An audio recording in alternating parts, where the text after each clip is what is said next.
हम अयोध्या धाम में छी जे जगह पर छी ओ जगह के नाम है दशरथ महल।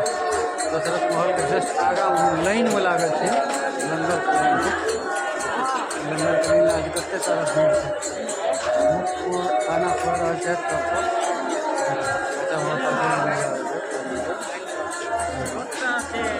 ये दशरथ महल देख हमर पाछा में जो देख रहा है दशरथ महल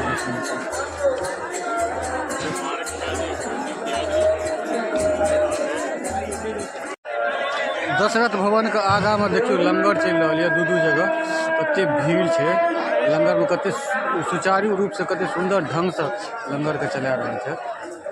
पूरा अयोध्या में लगभग 70 जगह पर लंगर चल रहा है। देखिए हम चारू साइड देखा के देखै छी जो होता एगो लंगर चल रहा है। दशरथ भवन छे एगो लंगर एठमा चल रहा है। इधर देखा तो देखिए जल पीने की व्यवस्था है सबटा है। ये दशरथ भवन का मेन गेट है। दशरथ भवन का मेन गेट है यहाँ का अंदर में लंगर चल रहा है।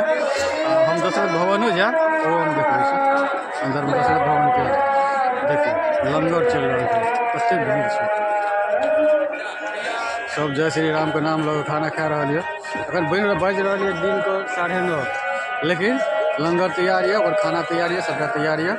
फर्स्ट क्लास चल रहा है।